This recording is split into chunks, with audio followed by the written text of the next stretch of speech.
Ankara weli waxay ku dadaalaysaa qancinta cid walba oo doodeeda diidmada ku biiritaanka isbahaysiga NATO ee wadamada waqooyiga qaaradda Yurub, Finland iyo Sweden ku aadan inay dunida iyo dadyowga doonayaba ka shaafiso aragtideeda waxa ay ku qatanto iyo sidoo kale go'aamadeeda halbeegooda uu yahay.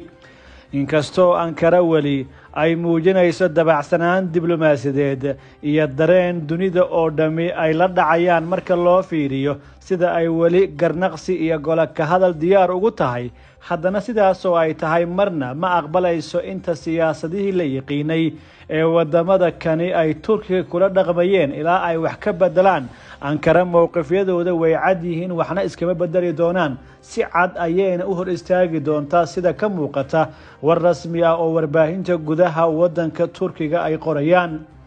wakaaladda wararka ee dalka Turkiga Anadolu Agency ayaa baahisay xog la xiriirta kulan qadka telefoonka oo dhex maray hogaamiyaasha Sweden iyo Turkiga, taasi oo wada hadallo guud oo looga hadlayay xaaladda NATO, dhaqdhaqaaqa labada dal iyo diidmooyinka Ankara ku aadanba miiska wada hadalka ay saarnaayeen saacadaha wada hadalka ay socdeen.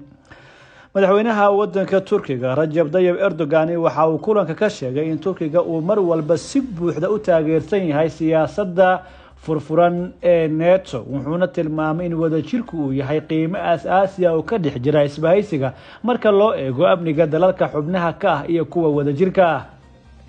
Erdogan oo sheegay in Turkiga ay aad uga xun yihiin xiriirka Sweden ay la samayso shakhsiyaadka iyo waxa loogu yeero ururada ay maamusho PKK, YPG, BYD, waxa uu tilmaamay in joogitaanka iyo dhaqdhaqaaqyada ururka FETÖ ay ka wadaan Sweden guud ahaan dhaqamadaasi ay adag tahay inay Ankara aqbasho. Erdogan ayaa ku nuucnuucsaday in taageerada siyaasadeed, dhaqaale iyo hub ee Sweden ay siiso ururada argagixisada ay tahay gabi ahaanba in la joojiyo oo aysan wax wada hadal ka furnayn. hogaamiyaha wadanka Turkiga waxa uu sheegay in eedda ah in PKK, BYD, YPG inay la dagaalamayaan ururadani kooxda argagixisada ee Daesh aysan ahayn mid xaqiiqda dhabta ah ee jirta iyo dareenada taaganba ka turjumaysa. waxaana uu sidoo kale hogaamiyaha wadanka Turkiga uu sheegay inay ka filayaan Sweden inay qaado tilaabo dhab ah oo la taaban karo si ay u muujiso inay la wadaagto walaaca Turkiga uu ka qabo ururada argagixisada ah ee PKK iyo ballaarinta ay ka wadaan dalalka Suuriya iyo Ciraaq sida uu hadalka u dhigay. madaxweynaha wadanka Turkiga Rajab Tayyip Erdogan ayaa intaa kadib waxa uu sheegay inay wax badan iska bedelayaan mowqifyada Turkiga, balse sida muuqata inta Sweden ay ka meermeerayso xal u helidda xasarada iyo qoonsiga maamulka Erdogan ay adag tahay in Turkiga uu dib u eegis ku sameeyo mowqifyadiisa muhiimka, qorshayaashiisa adag iyo tallaabooyinkiisa lama taabtaanka ah.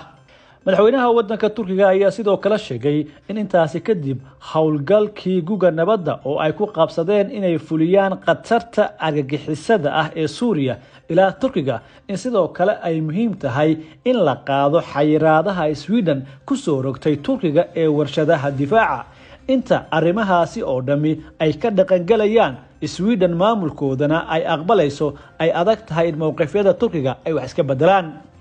Mareykanka iyo xulafadiisa ayaa si weyn isha ugu haya qorshaha diidmo ee Ankara, iyadoo wada hadallo ay yeesheen wasiirka arrimaha dibadda ee wadanka Turkiga iyo xogayaha arrimaha dibadda ee Mareykanka ay ka soo baxeen wada hadallo wax ku ool ah, taasi oo saraakiil diblomaasiyadeed iyo shakhsiyaad amniga u dunduleela ay sheegeen in qoonsiga Erdogan iyo maamulkiisa uu yahay wax jira loona baahan yahay inaan la dhageysan. inta reer galbeedku ay isku dayayaan inay Turkiga qorshayaashiisa hagaldaaciyaan, maamulka Erdogan dawga uu hadda ku socdo ay tahay mid sax ah oo aan haba yaraatee laga leexleexan doonin.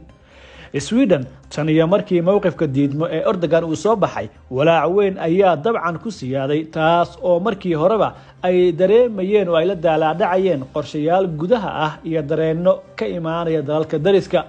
Sweden iyo Finland si rasmi ah ayay xogayaha arrimaha dibadda ee gaashaanbuurta NATO ugu gudbiyeen codsigooda la xiriira ku biiritaanka, waxaase la sugayaa go'aan wadajir ah oo ka soo baxa 30 wadan ee xubnaha ka ah isbahaysiga difaaca ee NATO, kaas oo hadda dhaqdhaqaaqa ogolaanshaha wadamada kani codsigooda uu durba bilowday. balse dhaqdhaqaaqyada kani Moscow waxay uga jawaabaysaa dhismaha 12 cutub oo military oo gaar ah waliba ku hubaysan